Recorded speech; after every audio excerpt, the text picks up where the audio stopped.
Being an actress can make you psycho. I always knew I wanted to be an actress. At 6, I was a fan of frilly dresses, the Joan Bonnet sort with shiny shoes. My mom and stepdad loved to, after filet mignon and lobster at the high fancy Red Booth Steakhouse, surrounded by my step-grandpa Lou's cronies, high rollers, so loyal to the bar that their caricatures were painted on the wall. My parents loved to show me off. I was the only child allowed in the bar, Shirley Temples and all, and my champagne-drowned mom with a wide, proud smile would laugh. "Sadie, baby, do your routine." And I would get up in front of the bar, before a room of expectant eyes. I'd swirl my dress and knock my shoes together and search for my co-star, one of Grandpa's cronies. Not quite sure what he made of things, or of me. I'd climb on his lap to howls of laughter, being careful to cross my legs and smooth my lace. I'd look him straight in the eye. "So, what's your job? What kind of car do you drive? How's your 401k? Do you have an American Express?" When the table could no longer breathe, "What did you say your social security number was?" This got the biggest laugh, and everyone would start to applaud. And usually someone would say, "Get a shotgun, Lou." What started out as my routine became my obsession with school plays and talent shows. I was bitten by the bug, and like herpes, doesn't have a cure. Not that I would know for the record. That wasn't an admission. Fast forward, and the stringy-haired blonde grows up and moves to LA, spending 10 years pounding the pavement. But like most actors, I was looking for my big break. And then it happened. Not big, but flying to Bulgaria big, 20th Century Fox big, but direct-to-video small. I was cast in the 6th film of a successful horror franchise. A big fucking deal to me. I was cast as a lead antagonist, Sally Hilliker, a West Virginian cannibal who needs to find her long-lost brother to further the family line. Let me dumb this down for you. I was cast as a cannibal who needed to fuck her brother before we eat as friends.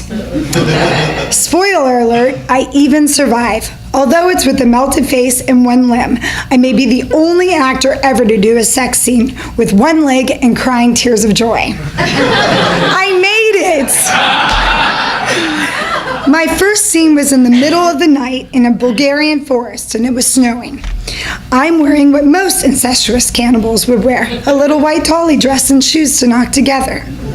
The first shot, there's a dolly crane, lights, cameras, and 100 crew members hanging from trees in tents, a whole city in the middle of the forest. The crew, all Bulgarian, are smiling big, wide smiles at me. They're not sitting on bar stools, but in my little white dress, I know I'm there to perform. My first shot, I'm carrying a flaming torch, leading the way. There's 100 Bulgarian background, all in various makeup of cannibal deformities, a hanging eye, hunchback, missing limbs. With my prop torch, you can't see where the makeup starts or ends. This is my family, my horror family. In reality, they're extras freezing in the snow overnight for Bulgarian low wages. I'm freezing, but on action, I move. This is my time to shine. I'm prepping, fully engaged in my demented, fragile, kind, evil Sally Hilliker. How does an actor prepare to play evil? I just think back. I'm 10. My dad is gone, and my mom and him have split, and he's in prison, or what in polite circles we refer to as an extended vacation. I'm standing by the corner of the bedroom I now share with my mother, the top of the ceiling yellowed from her 2-pack-a-day marble habit. I follow the yellow stains with my eyes down the hallway lined with stacks of dirty laundry, and my turtle, also in a dirty tank that I'm too afraid to clean for fear of being bitten. When we ran out of food for my turtle, my mom, not wanting to go to the pet store, we just started to feed it raw chunks of hamburger meat. In the dirty water, leftover pieces float. My turtle takes to screeching. I'm ashamed for not taking care of the turtle better. Yet, I feel like the turtle and I are the same. And if he can handle it, if I can handle it, he can handle it. My eyes go past that tank in the living room at the end of the hallway. I go beyond, and I'm watching several paramedics take the paddles across my mother's chest, trying to snap her back to life. She overdosed. I look over at my aunt, who I begged for her to call 911 sooner, and I don't know why, but I smile. A deep, wicked, depraved smile. Later, when my mother returns from the hospital from her accident, my aunt screams at her how evil I am. My mother, weeks later, angry over spilled milk, literally. And I don't know why, maybe it was nerves, maybe I was angry, but I give her that same fucking wicked smile again. And my mother hisses back at me, "You evil bitch," her cigarette dangling over those lips that I miss, kissing me on the forehead. They say the key to playing an evil character is not to judge them, to find their humanity. My evil label sticks in my family. No matter how good I become, honor student, religious zealot, virgin, my mom reminds me that if anyone truly knew me, they would know that I'm evil. When an actor prepares for a scene, everyone has their methods. The imaginary circumstances of the character, sense memory. Me, I think of that screeching turtle, trapped in its own dirty hell with no one to tell. Screaming to no one who will help me. I close my eyes, and I find those floating chunks, and my body starts to vibrate. Just like it did when my mother used to scream, "Quit your fucking shaking, or I'll give you something to shake about." This is where I am when I allow Sally to come through me. It's almost therapeutic. That black tar fills my veins. And I don't judge Sally.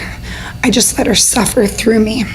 And I start to shake and tremble as Sally begging, demanding for her incestuous family to go on.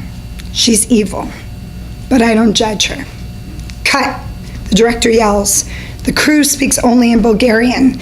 They run bottles filled with hot water to keep me freezing from the snow in between the takes. The American producer who cast me comes to marvel how perfect I am for the role. The broken, sexed-up psycho who's torn between devouring men or fucking them. Wind whips through me, the snow and the set lights twinkling. I'm both seen and unseen. I watch the crew setting up the next shot. They're rigging a fake dummy high above me. My co-star, a 22-year-old English actor, this is his first film ever, begins to shake, but not from the cold. I say, "Don't worry, I got this." He presses his back against the tree, the stunt dummy hanging above us. I close my eyes, start to prepare. I do a silent scream. I picture my mother stomping in front of our fireplace, her green eyes possessed, full of anger, fear, power, defeat. She looks like the devil to me, but even at her worst, I feel her broken, and I love her just the same. This is her only way, and this is Sally Hilliker's only way. The director shouts something in his bullhorn. The background and the deformed makeup starts to laugh, howl, heckling, moving in closer, surrounding me and the 22-year-old newbie.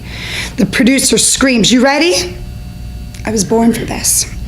My co-star stands as if drugged by too much champagne. On action, I climb up him, straddle his lap, flipping over, looking up. The crew splits open the dummy corpse, and fake blood and intestines come dripping down us. I rip off the top of my dress, my breasts exposed to the snow, and I scream. I grab gobs of the fake blood and smear it along my chest. I twist to grab pieces of the intestine falling as I put them in my mouth and chew. I grind and I dance. The snow lights gleam on that prop shotgun against the tree. The fake blood has stopped pouring. Cut is called, and the snow is collected around me. I'm frozen. Several hands of the crew scoop me up, covering my breast and carrying me off, wrapping warm blankets around me. They bring me to a warming tent. The producers start applauding, the deformed background, the crew. My co-star says, "You were so evil."